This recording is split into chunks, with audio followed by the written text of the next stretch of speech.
That's the wrong formula, Maya. William whispered. Meera Patel, a young financial analyst with sharp eyes and even sharper credentials, turned her head just slightly. "Excuse me," she said, puzzled. Mia blinked. The air around her thickened.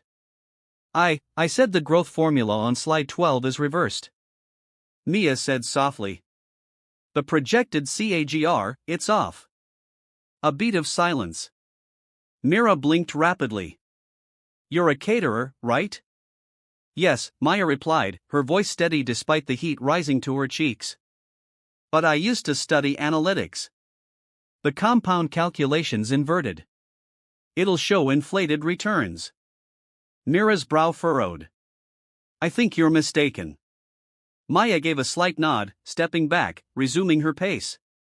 She didn't expect anyone to listen. She never did, but the numbers screamed inside her head, demanding to be heard. Minutes later, Randall Kane burst into the control room like a brewing storm. His graying temples did nothing to soften the intimidation in his eyes. "Where is she?" he barked. "Where's the server?" Meera flinched. "Sir, she mentioned in error." "You let a caterer tamper with confidential materials?" Randall snapped. "This is a pre-IPO presentation, Meera. $100 million are on the line. She didn't tamper. She saw something and she was right," Meera said, standing her ground. Randall turned, eyes scanning until they landed on Maya, who had just returned with an empty tray. "You," he pointed. "Name?" "Maya William." "You're coming with me." In a sterile security room 2 floors below, Maya sat under a harsh ceiling light. A badge-wearing head of operations paced the floor. Randall folded his arms. This woman accessed private company data during a restricted session. "I want to know who she works for." Maya's jaw clenched. "I don't work for anyone. I serve food." "You were conveniently standing within reading distance of our unreleased pitch deck." "That's not just coincidence. That's infiltration." "I saw the screen because I was refilling water," she replied, struggling to keep her voice level, "and I noticed a miscalculation because I studied numbers years ago." Randall leaned forward. "You want us to believe a waitress just so happens to catch an error our entire analytics team missed?" "That's not intuition. That's espionage." Maya's hands curled into fists on her lap. "I took care of my mother through her illness for a decade. That's why I'm here in this uniform, not because I'm a fraud. Sometimes the bravest thing a person can do is simply tell the truth about where they've been." Maya didn't ask for sympathy. She stood in her truth with quiet strength. "If this moment moved you, let us know in the comments below. We'd love to hear your thoughts. Make sure to like this video if you believe dignity matters in every uniform, and don't forget to subscribe for more powerful stories that deserve to be heard, BUP stories." A long silence. The security officer looked at Maya, then at Randall. "Sir, with respect, we've reviewed footage. Miss William never accessed any system. She simply looked at the presentation while passing by." Randall's face darkened, but he said nothing. The officer turned to Maya. "You're free to go." Maya stood slowly, but before she reached the door, another voice entered the room. "Wet." It was Blake Thornwell, the CEO, tall, silver-haired, calm like a surgeon. He glanced from Randall to Maya. "I've heard enough," Mia turned. "Sir, I didn't mean to cause trouble." "You didn't," Blake said. Randall did. He tried to bury a mistake instead of fix it. He looked at her with measured eyes. "Would you be willing to walk me through the error you spotted?" Maya hesitated. Her voice was tight. "If you give me a whiteboard," he nodded. "Then let's get you one." As she followed him down the corridor, Maya passed Randall, still simmering, lips tight. She didn't look at him. She no longer had to. The conference room was cold, modern, and built like a vault of power: glass walls, steel frames, a long mahogany table, and a whiteboard gleaming under recessed lighting like an altar waiting for sacrifice. Maya stood awkwardly near the board, fingers twitching slightly as she gripped the dry erase marker. Blake Thornwell stood by the door, arms crossed, studying her, not with suspicion, but curiosity. Randall lingered in the far corner, lips a thin line, eyes sharpened like scalpels. Mira sat near the center, hands folded in her lap, watching Maya with a strange mix of concern and admiration. "Take your time," Blake said. "Walk us through it." Mia glanced at the formulas printed on the slide they'd handed her. The exact figures from the pitch presentation, her heart beat a little faster. This was a room built for giants, executives, investors, dealmakers. She was wearing non-slip shoes and a polyester vest, and she'd walked in through the service entrance, but the math didn't care. Numbers had no uniforms. She raised the marker and began, "Your original CAGR projection here." She circled the cell reference. "Calculates growth backward using the ending value as a base instead of the starting point. That gives you a return rate of 21.3% over 5 years, but when done correctly, it's actually 18.7%. Randall huffed. "That's still within acceptable variance." "Not when you're building a forecast tied to share price," Maya countered without turning. "The delta compounds across phases 2 and 3 of the model. You'll be promising margin gains that don't exist."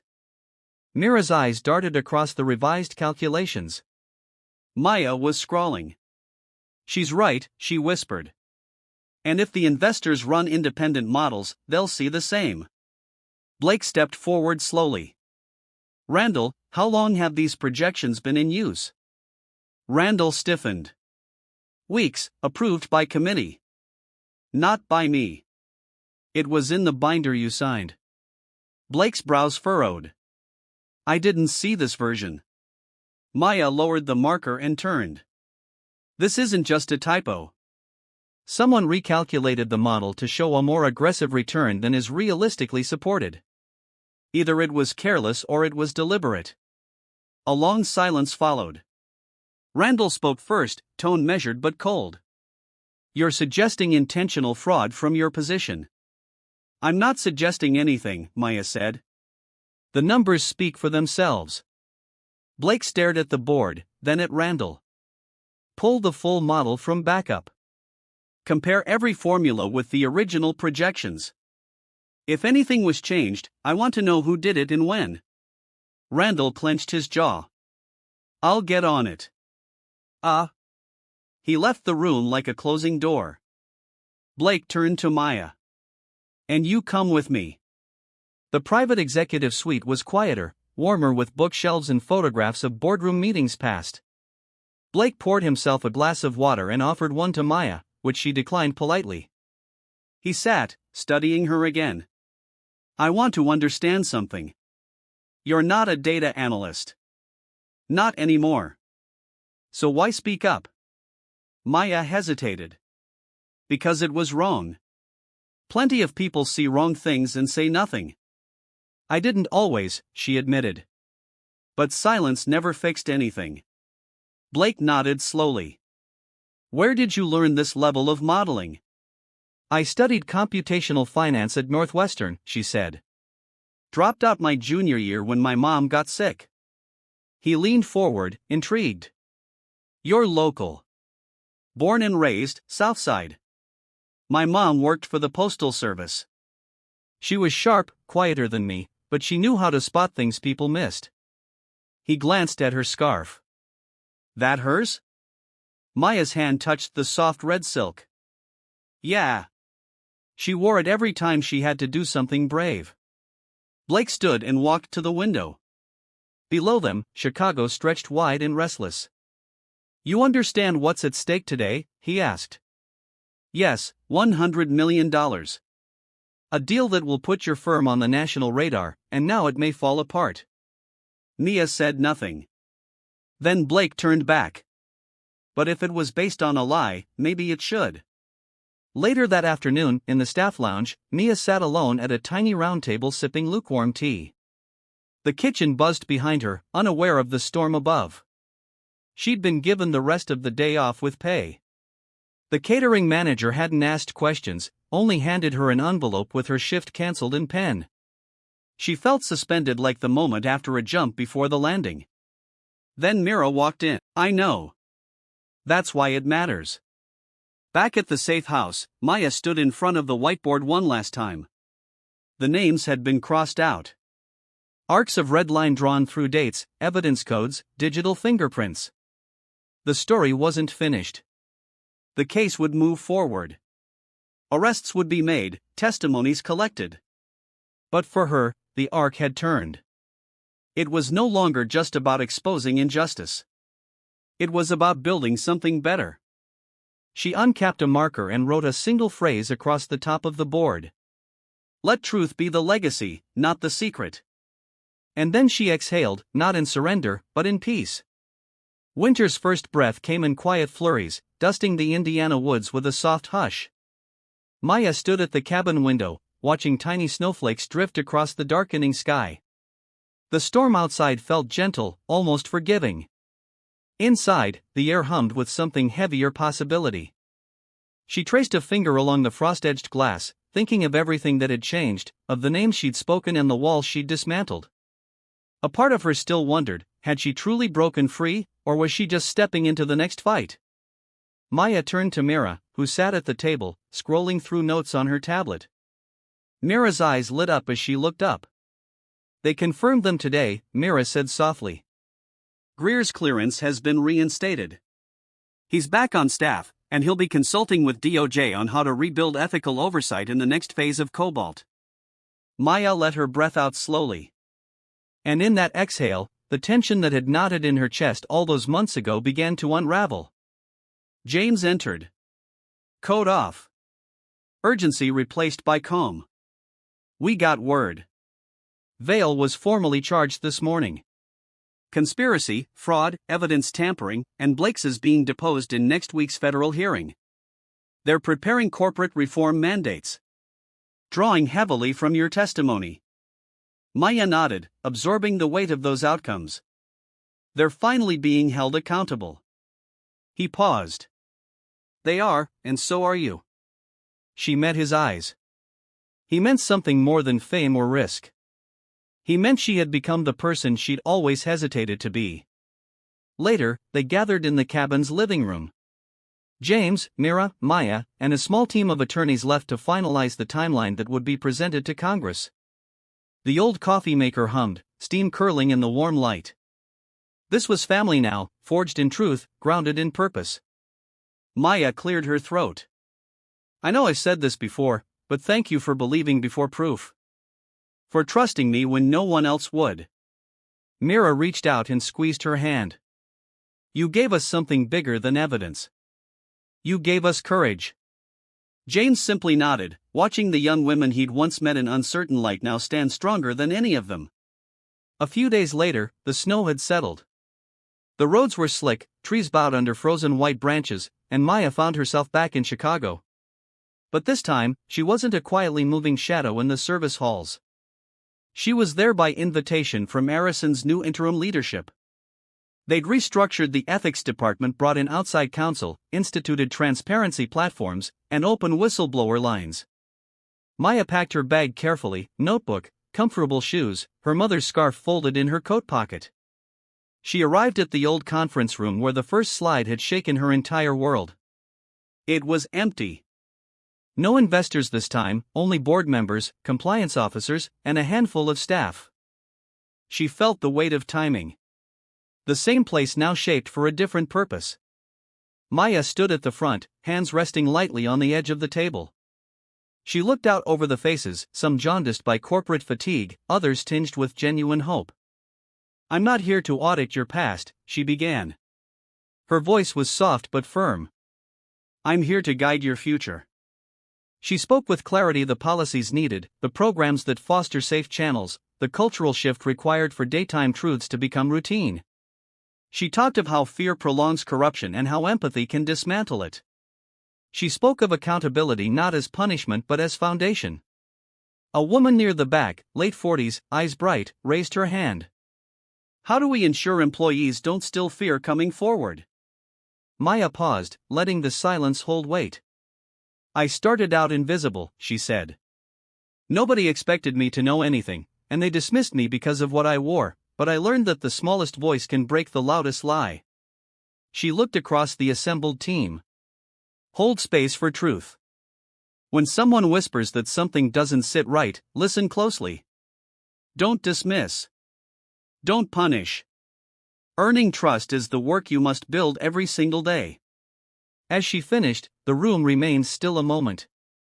Then people began to nod quietly, firmly, like embers recognizing their fire. That evening, as Maya slipped out into Chicago's winter chill, she looked up at the skyline. The buildings held light like promises. She closed her eyes, breathed in cold clarity, and felt it. Not triumph, not relief, but a steady resolve rooted in every step taken since that night.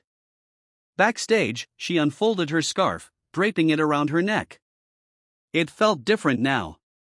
Worn not only with memory but with purpose. She reached into her coat pocket, found her phone, and tapped on an email draft still unsent. A reporter piece first-person narrative. She had one line written. I was invisible until I wasn't. Until the fear dissolved, and the truth became insistence. She paused, smiled softly, because now she knew what came next. A life shaped not by hiding, but by giving voice.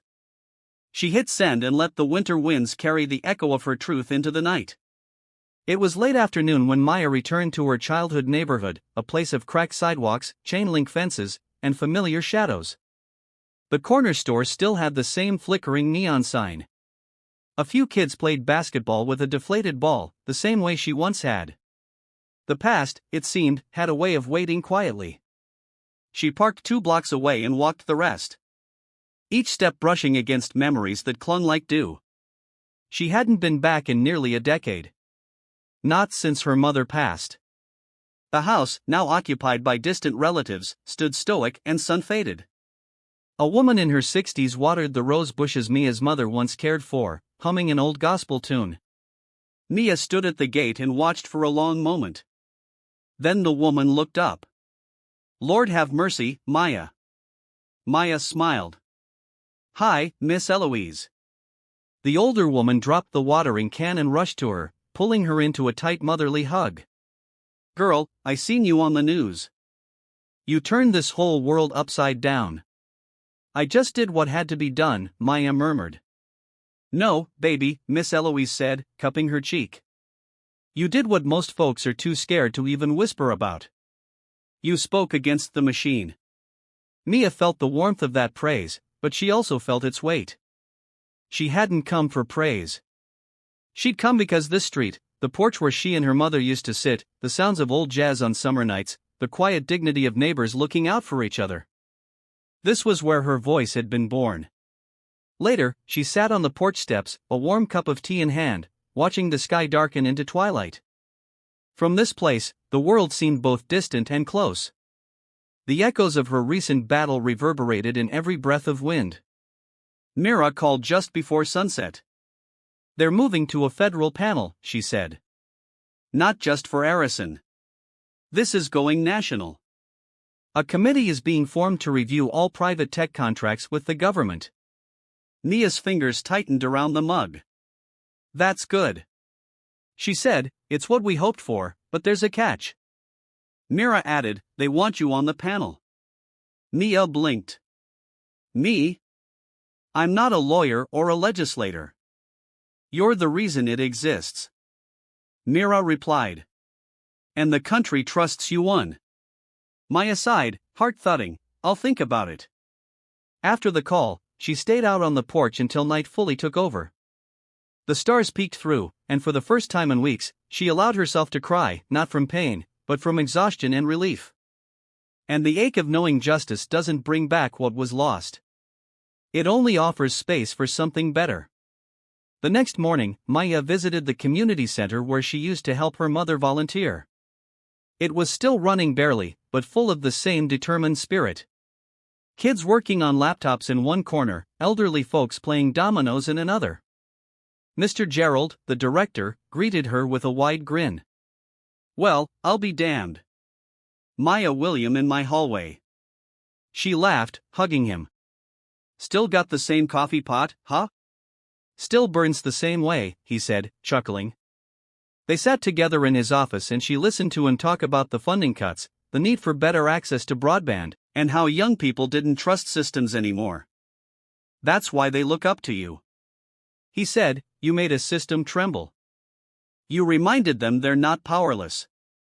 Maya looked around the office posters curling at the corners, a wall of thank you letters from kids long grown. "I want to start something here," she said suddenly. "A program, tech education, digital literacy, data rights, but also confidence, voice, the right to speak up." Gerald leaned back, eyes shining. "You're talking about planting a legacy."